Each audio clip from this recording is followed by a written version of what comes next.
ஓம் ஸ்ரீ கருப்பண்ணசாமியே போற்றி போற்றி போற்றி. என் அன்பு குழந்தையே, இன்று இந்த கருப்பண்ணசாமி உன்னிடத்தில் ஒரு விஷயத்தை சொல்லியே ஆக வேண்டும் என்று முடிவெடுத்து வந்திருக்கின்றேன். ஏனென்றால் என் பிள்ளைக்கு நல்ல விஷயத்தை சேர்க்க வேண்டும் என்று நினைத்துவிட்ட பிறகு அதை முழுவதுமாக சொல்லிவிட வேண்டும் அல்லவா? அப்பன் சொல்கின்ற விஷயத்தில் உன் மனதிற்கு நல்ல தெளிவினை கொடுக்கும். அப்படி ஒரு விஷயத்தை தான் உன்னிடத்தில் சொல்வதற்காக இன்று வந்திருக்கின்றேன். என் தங்க பிள்ளையே, நீ என்னை அப்பனாக நினைக்கின்றாயோ இல்லையோ, நான் உன்னை என்னுடைய அன்பு குழந்தையாகத்தான் ஏற்றுக்கொண்டிருக்கின்றேன். அப்படியென்றால் என் பிள்ளையின் வாழ்க்கையில் ஏதாவது ஒரு விஷயத்தை நல்லபடியாக நடத்துவதற்காக நான் முயற்சி செய்து கொண்டிருக்கிறேன் என்று நீ புரிந்து கொள்ள வேண்டும். என்னுடைய உண்மையான அன்பினை புரிந்த குழந்தைகள் நிச்சயமாக இந்த வாக்கினை கேட்காமல் சென்று விட மாட்டார்கள். என் அன்பு குழந்தையே, உன்னுடைய ஆசைப்படி நான் எப்பொழுதும் உன்னுடைய வாசலில் காவலாக நின்று கொண்டுதான் இருக்கின்றேன்.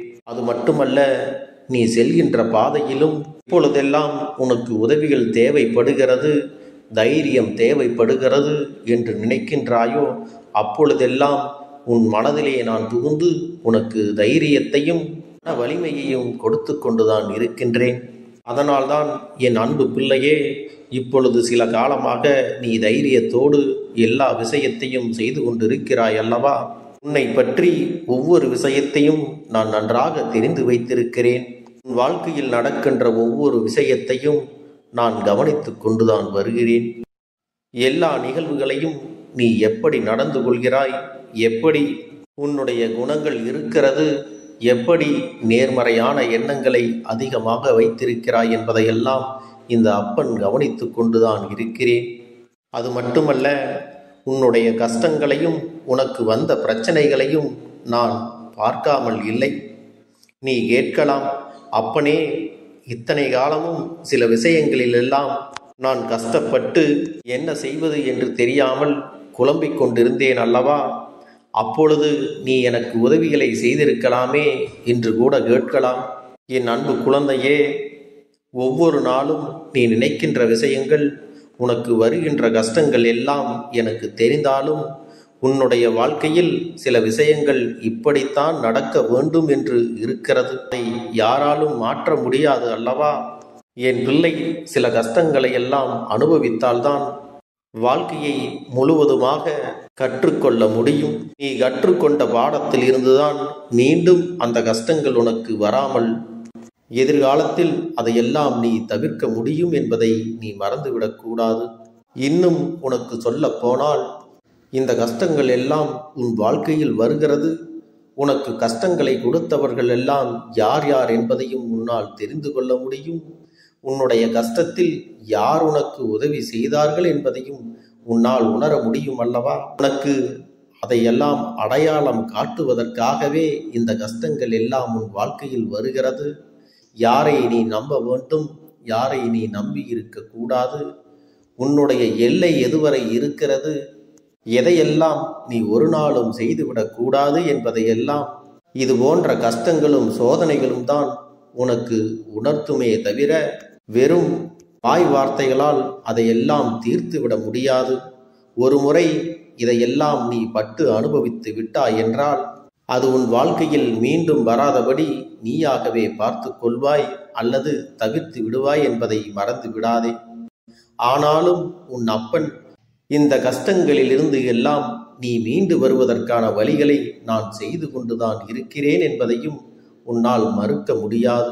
உனக்கு சில இடங்களில் சந்தோஷம் இருக்கிறது என்றால் அதை மகிழ்ச்சியாக அனுபவிக்க வேண்டும்.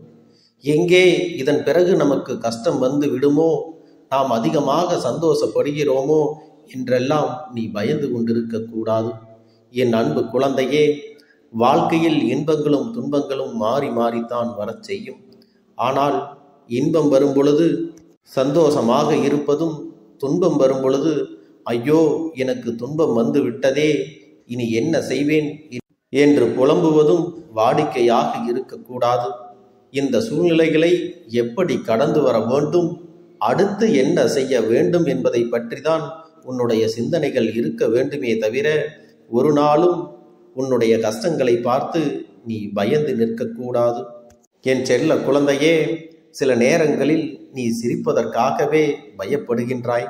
ஏனென்றால் இப்போது நாம் சிரித்து விட்டால் அடுத்தது கஷ்டம் வந்து விடுமோ, நாம் இப்பொழுது நன்றாக இருக்கிறோம் என்று மற்றவரிடத்தில் சொல்லிவிட்டால், அதுவும் சில துரோகிகளுக்கெல்லாம் இந்த விஷயம் தெரிந்து விட்டால் எங்கே அவர்கள் மீண்டும் நமக்கு பிரச்சனைகளை கொடுத்து விடுவார்களோ என்று நீ அஞ்சி பயப்படுகிறாய். நீ நன்றாகவே இருந்தாலும் நீ சிரமத்தில் இருப்பதை போன்ற ஒரு தோற்றத்தை மற்றவர்களுக்கு வெளிப்படுத்த வேண்டும் என்ற கருத்தை உன் மனதில் சில சமயங்களில் வைத்திருக்கிறாய்.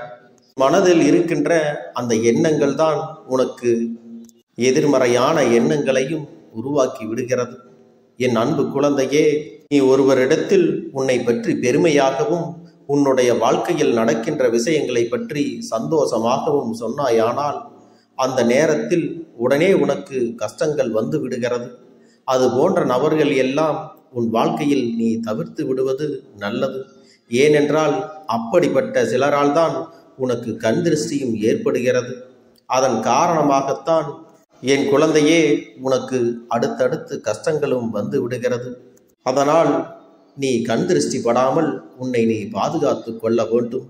அதற்கு முதலில் உன்னிடத்தில் என்ன இருக்கிறது, நீ எப்படி இருக்கிறாய் என்பதையெல்லாம் மற்றவர்களிடத்தில் வெளிப்படையாக சொல்லிவிட வேண்டாம். என் பிள்ளையே, நீ சந்தோஷமாக இருக்கின்றாய் என்பதை மற்றவர்களுக்கு தற்பெருமையாக நீ சொல்லி வெளிப்படுத்தி விட்டாய் என்றால் உன்னுடைய நிலைமையானது தலைகீழாக மாறிவிடுகிறது.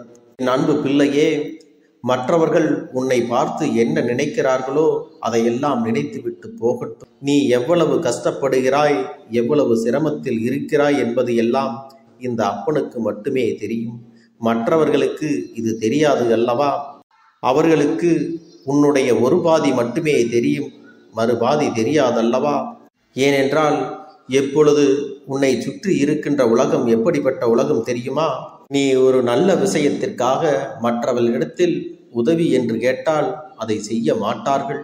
ஆனால் அதுவே பொழுதுபோக்கிற்காகவோ சிற்றின்பத்திற்காகவோ நீ ஒருவரிடத்தில் பணம் கேட்டாலோ அல்லது உதவியினை கேட்டாலோ உடனே வந்து செய்வார்கள்.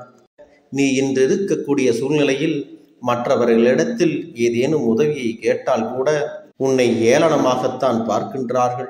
உன்னுடைய உண்மையான நிலை என்ன என்பது கூட தெரியாமல் அவர்களாகவே உன்னை பற்றி ஒரு போலியான பிம்பத்தை உருவாக்கி வைத்திருக்கிறார்கள். உன்னுடைய உண்மையான நிலை என்னவென்பது அவர்கள் ஒருபோதும் அறிய விரும்புவதில்லை. அதே நேரத்தில் அதை அறிந்து கொண்டாலும் உனக்கு உதவிகளை செய்வதாகவும் இல்லை. நீ கஷ்டப்படுகிறதை தெரிந்து கொண்டால் உனக்கு இப்படி ஒரு நிலை வரும் என்று எனக்கு முன்பே தெரியும் என்று மற்றவர்களிடத்தில் சொல்லி சந்தோஷப்படுகிறார்களே தவிர உனக்கு உதவி செய்ய வேண்டும் என்று ஒருபோதும் நினைப்பது இல்லை. என் அன்பு பிள்ளையே, இப்படிப்பட்ட சூழ்நிலை இருக்கும் பொழுது நீ யாரிடத்திலும் உதவி என்று கேட்டு நிற்காதே. இதை மட்டும் நீ சரியாக செய்து வந்தால் போதும், உன்னுடைய பிரச்சனைகள் எல்லாம் தீரும். இந்த கருப்பன் உனக்கு எல்லா வாய்ப்புகளையும் முன்னேற்றத்தையும் நிரந்தரமான சந்தோஷத்தையும் நிம்மதியையும் உன் வாழ்க்கையில் பெற்று கொடுப்பேன். என் செல்ல குழந்தைக்கு இந்த கருப்பண்ணசாமியின் ஆசீர்வாதங்களும் அன்பும் துணையும் என்றென்றைக்கும் முழுமையாக கிடைத்து கொண்டே இருக்கும்.